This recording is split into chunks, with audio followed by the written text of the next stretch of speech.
অঙ্ক নিয়ে খুব ভয়, সহজে বুঝতে পারছেন না কিভাবে অঙ্কের সমাধান হবে। বইয়ের ভাষা খুব জটিল, বিভিন্ন লেখক লেখিকাদের বই বোধগম্য হচ্ছে না। এই সমস্ত কিছুর সমাধান করতে এগিয়ে এসেছেন অঙ্কের দাদু। ছাত্রছাত্রীদের কথা মাথায় রেখে সহজ সরল ভাষায় অঙ্কের বই লিখতে চলেছেন তিনি। তার লেখা বই এখন বিভিন্ন প্রান্তের ছাত্রছাত্রীদের কাছে প্রিয় হয়ে উঠেছে, কারণ বইয়ের সরলতা। আর এই কারণেই এখন অঙ্কের দাদু নামে পরিচিত বালুরঘাটের প্রাক্তন অঙ্কের শিক্ষক মিহির সমাজদার। আপনাকে অঙ্কের দাদু বলা হচ্ছে।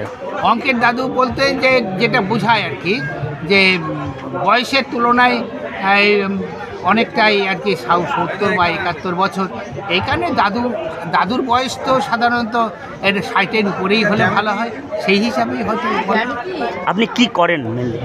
আমি মানে এক সময় শিক্ষক ছিলাম, আর তারপর থেকে আমি বই লেখা শুরু করি এবং বই লিখতে লিখতে 60-65টা বই লিখেছি এবং শিশু শ্রেণী থেকে পিএসসি পর্যন্ত আমার গণিত বই আছে। দীর্ঘদিন ধরে তিনি বই লিখে চলেছেন। শিশু শ্রেণী থেকে বিএসসি পর্যন্ত তিনি অঙ্কের বই লিখছেন। ছাত্রছাত্রীদের সুবিধার জন্য সিলেবাস মেনেই তিনি বই লিখেন। এখন পর্যন্ত প্রায় 65টি বই লিখেছেন তিনি, সবগুলি অঙ্কের বই। তবে মিহিরবাবুর লেখা বই আপনি কোনো দোকানে কিনতে পাবেন না, শুধুমাত্র রাজ্যের বিভিন্ন প্রান্তে অনুষ্ঠিত বইমেলাতেই পাবেন। বর্তমানে গোটা বছর মিহিরবাবু বই লেখালেখি করেন। বইমেলার সিজনে তিনি নিজে রাজ্যের বিভিন্ন জেলায় আয়োজিত বইমেলাগুলিতে ঘুরে ঘুরে স্টল দিয়ে বই বিক্রি করেন। বর্তমানে এটিই তার নেশা। রাজ্যের বিভিন্ন প্রান্তে তার বইয়ের কদর রয়েছে। বিগত কয়েক বছর ধরেই তিনি এই বইগুলি বিক্রি করছেন। বর্তমানে চাহিদা ব্যাপক হারে। অন্যান্য বইয়ের থেকে আমার বইয়ের সরলতা, অর্থাৎ বইগুলোকে আমি সরলভাবে ব্যক্ত করার চেষ্টা করেছি।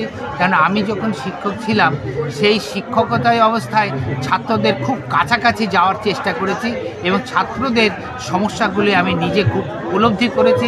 এই কারণেই তাদের সমস্যার বিষয়টা আমি যতটা পেরেছি সহজভাবে ব্যক্ত করার চেষ্টা করেছি। এখন আপনি কি বই লেখেন? হ্যাঁ, এখনও পর্যন্ত লিখে চলেছি। কতগুলো বই লিখছেন এখন পর্যন্ত? মোটামুটিভাবে 60-65টা বই লিখেছি এবং যখনই পাঠ্যসূচির পরিবর্তন হয় তখনই বইগুলোকে আমাকে সেই পাঠ্যসূচি অনুসারে লিখতে হয়। তার বই লেখার চিন্তাভাবনা আসার কারণ, মিহিরবাবু একজন অঙ্কের শিক্ষক ছিলেন। সে সময় ছাত্রছাত্রীদের সমস্যা উপলব্ধি করেছিলেন তিনি। অঙ্কের বিষয়ে অনেকেই নানান সমস্যা জটিলতা দেখা দিয়েছিল। তখন থেকেই সহজ সরল ভাষায় বই লেখার চিন্তাভাবনা। অবসর নেওয়ার পর থেকেই শুরু করেন এই বই লেখার কাজ। এখনও তিনি লিখেই চলেছেন এই বই। স্কুল স্তর বা কলেজ স্তরের সিলেবাস পরিবর্তন হয়। সিলেবাস পরিবর্তন হলে তিনি তার বইয়ের পরিবর্তন করেন ছাত্রছাত্রীদের সুবিধার জন্য। অবসরের পরে ছাত্রছাত্রীদের এমন সহজ সরল বই উপহার দেওয়ার জন্যই এখন তিনি রাজ্য জুড়ে অঙ্কের দাদু নামেই খ্যাত। মালদহ থেকে হরষিত সিংহ, লোকাল 18 বাংলা।